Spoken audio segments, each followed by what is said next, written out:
In the late 1960s and early 1970s, a series of brutal murders struck fear into the hearts of residents living in the San Francisco Bay Area. The perpetrator, known only as the Zodiac Killer, taunted law enforcement and the public with cryptic letters and ciphers. Decades later, the case remains one of the most infamous unsolved mysteries in American criminal history.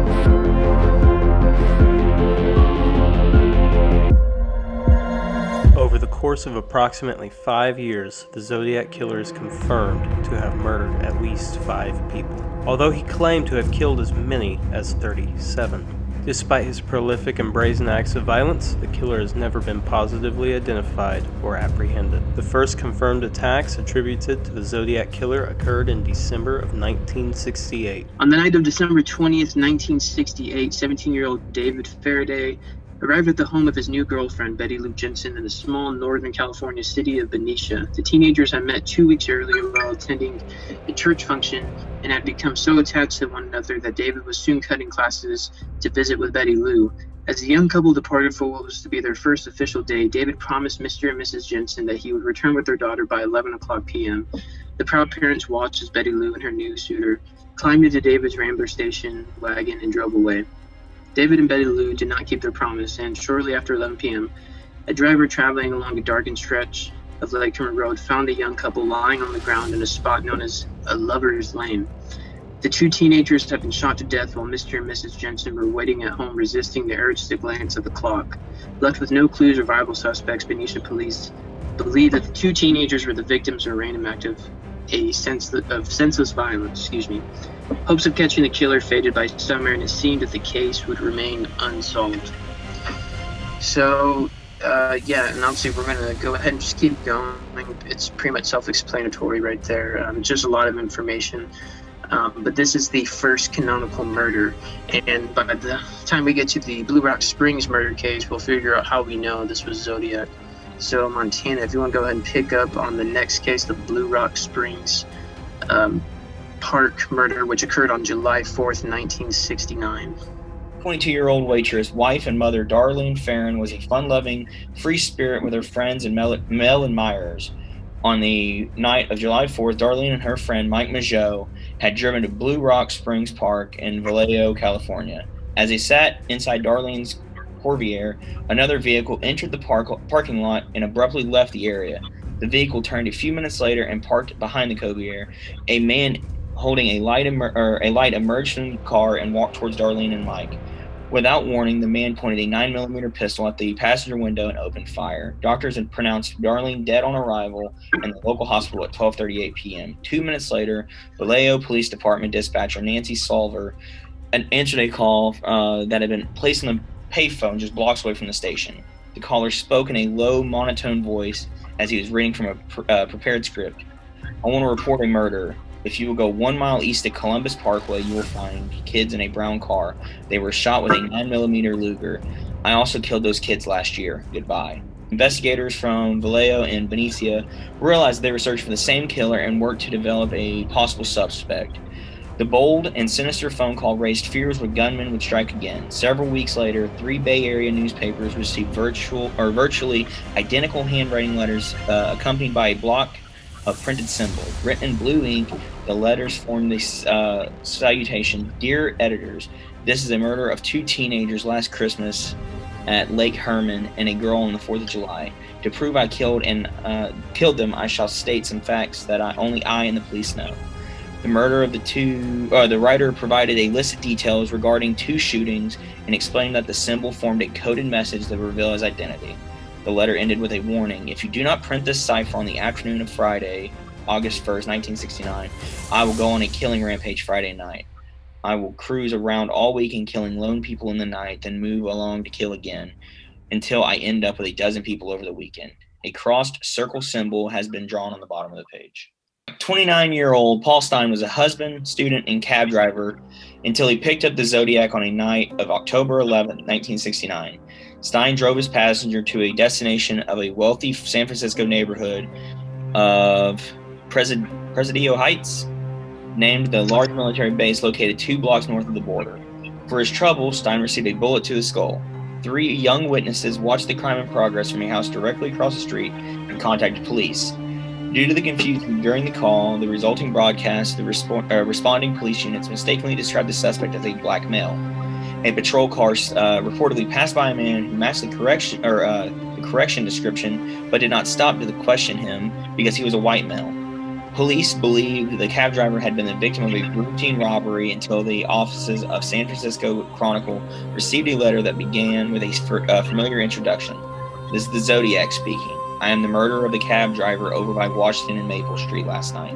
To prove this, here is a piece of blood-stained piece of his shirt.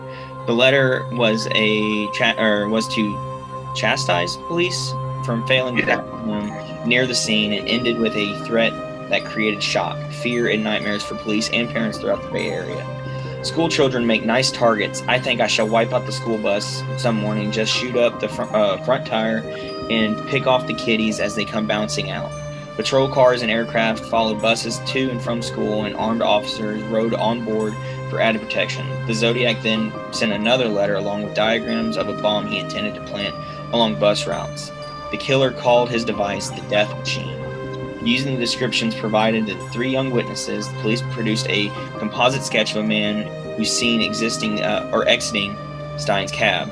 Police had announced that bloody fingerprints believed to belong to the Zodiac was discovered as a crime scene. The Zodiac responded with a letter which he dismissed the sketch and claimed he had coated his fingertips with glue in order to avoid leaving fingerprints. The Zodiac killer's last confirmed murder occurred in October of 1969. He continued to send letters and taunt law enforcement for several years afterward, but the frequency of his communications eventually dwindled. The last known letter from the Zodiac killer was received in 1970. Decades have passed since the Zodiac killer terrorized the San Francisco Bay Area, but his identity and motives continue to elude authorities. His crimes have left an indelible mark on the history of American crime, serving as a chilling reminder of the darkness that can lurk anywhere within society. I'm always running across, things, and people send me things, and I hear stuff through the grapevine, if you will. One cool thing that came up with this Stefan Nyberg that I mentioned, he's from Sweden, and he found something that was it was kind of basic, but it's important in this case because one of the hallmarks of the Zodiac killer that we know, because he sent a lot of letters, he made ciphers, of course, and that's like the biggest part of the case. And I think most Zodiac killer researchers can agree that the correspondence was more important than the attacks to him, to be able to create this terror through the mailing campaign, right? And one of the things that always pops up in the letters was that he would misspell words, and people would debate, well, was he just a bad speller? Was this something that he was doing for fun or something like that? And I think one thing that Stefan found that was just really simple, and it came from the Zodiac killer's exorcist letter that was mailed in 1974. It's considered the last verified piece of the Zodiac killer correspondence where most people agree that it's most likely the Zodiac and not a copycat or a hoax letter. And in that letter, he uses the word satirical comedy. He's talking about he had just seen the movie The Exorcist. And just something simple that Stefan found was that in the 2 words satirical comedy, Zodiac, of course, misspelled them, where the words would always sound the same. If you read it out loud, it'd sound the same phonetically. But he noticed it with satirical and comedy that what the Zodiac did was just switch 2 of the letters out to make them misspelled but still sound the same. So he took the I from comedy from satirical and put it in comedy, and then took the E from satirical and put it in comedy. So he just basically switched 2 letters, and it was the 3rd letter in each word. So that's definitive proof that he's doing this intentionally. He wasn't a bad speller. He's doing this because he enjoys it. And it's oddly something that Arthur Lee Allen did and it was known to do before the crimes ever started, which I point out a lot. But I think just that simple example of satirical and comedy in the Exorcist letter, just switching out 2 letters, is a great little find, just to be further proof that he's doing this intentionally. He wasn't a bad speller. It's part of his persona, if you will. So always collecting little things like that from people. Yeah, and it's always interesting how that's even, I guess for me personally, in my opinion, how that's even like a point of contention, because you're talking about with the Zodiac, someone who, like you have talked about as well, someone who is very intelligent, someone who, you know, could draw diagrams, you know, bus bombs with the bus bomb letter. You know, I think you talked about light tables before in the past, right? Oh, absolutely. Yeah, that's I'm heavy on that. I'm heavy on the fact that he had a drafting experience and obviously used a light table to construct the ciphers. That's why all the letters are in perfect rows. You know, you have to have a light table with graph paper, graph paper under your main piece of paper so you can see those little boxes. I mean, there's people that are good at freehanding that are artists, but you can't freehand it to make it that perfectly vertical and horizontal. He was using a light table, which the layman wouldn't have had. This is somebody that can draft. Another thing that I've always worked on a lot is I believe he knew celestial navigation. You see a lot. You see the compass rose over the Mount Diablo letter. You see, Michael Cole's theory. You put up Zodiac Revisited earlier. Every time you hear Zodiac Revisited, I think of Michael Cole's book series. It's called Zodiac Revisited, and I highly recommend it. It's a 3-book series. And one thing that Michael always thought, even before his books came out, because he had a blog, was he thought the Zodiac had celestial navigation experience. He thought he was trying to line up some of the crime dates with the solstices and just a lot of things with directions, like I mentioned, the compass rose, the radians, and things like that. So I'm definitely a believer in that. Of course, my suspect is Donald Lee Cheney, and he had celestial navigation experience. He had formerly trained as an Air Force navigator. Having that. So I lean heavy on that and, of course, drafting, because how many individuals are going to have all that? And Don's one of them that he could draft, he had celestial navigation experience, he knew how to sew really well, which is another thing that comes up a lot in this case. So, I'm always looking for that kind of thing and kind of developing it more. Hey everybody, thank you for tuning in. Just want to take a quick break here in the middle of the episode to let you know about our partnership with Dubby Energy. They're a completely jitterless energy drink. They've got lots of great flavors, and if you use promo code MHS Network at checkout, you will save 10% on your order. Again, MHS Network at checkout. Thank you. Now back to the show. What would you say is the most convincing piece of evidence, or probably the most solid piece of research that your team was able to dig up through research and through interviews? Again, I have to defer to Dale on most of this, because he's really the one who did all the legwork over the last 7+ years. I mean, we came on board, a year and a half ago, and we've collected additional information about Gary Francis Post, who is, we think, the top suspect at this point. But it's really, I have to give credit to Dale for all the work that he did.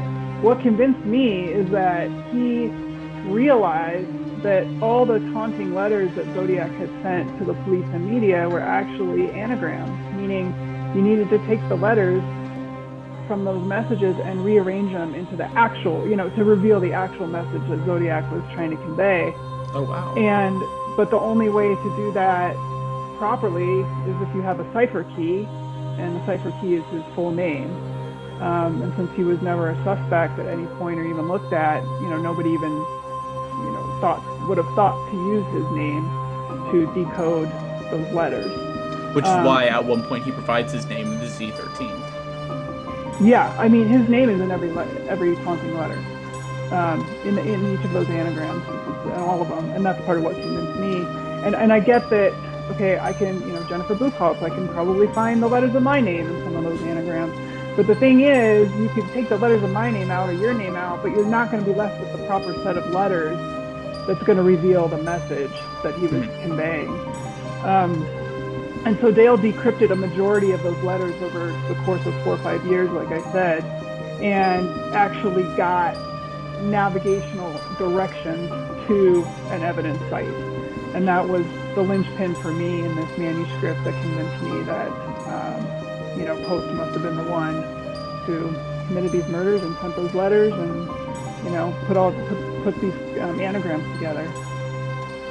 Right, and so let's talk about Post here, because he's of course the leading suspect for, or the suspect that your team puts forward along with Dale. The piece of evidence that when the mainstream media writes about the press release and about your team's research, they always seem to lead in with this piece of evidence, even though I think it's probably the least compelling piece of evidence there is. Going into the forehead scarring on Gary Post and the wrinkles that it looks like are made in the sketch. Can you talk about that? Like, why do you think the mainstream media articles open up and like lead with that piece of evidence? I really don't know. I mean, yeah, that was one little detail that we came across over time, and finding some of these older photos photos of Post when he was older.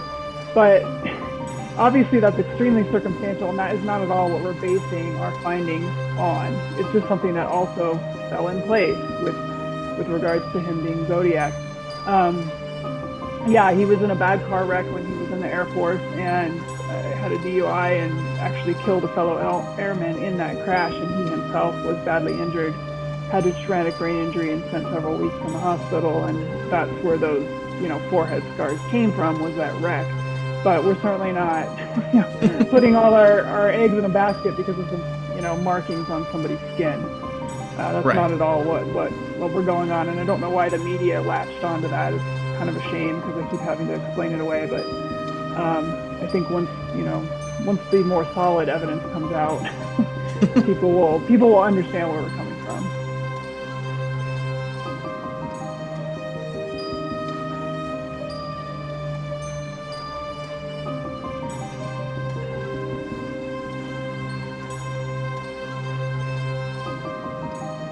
The mystery of the Zodiac Killer remains unsolved, but as long as his identity remains unknown, the legend of the Zodiac Killer will endure. But for now, this case file's results are inconclusive.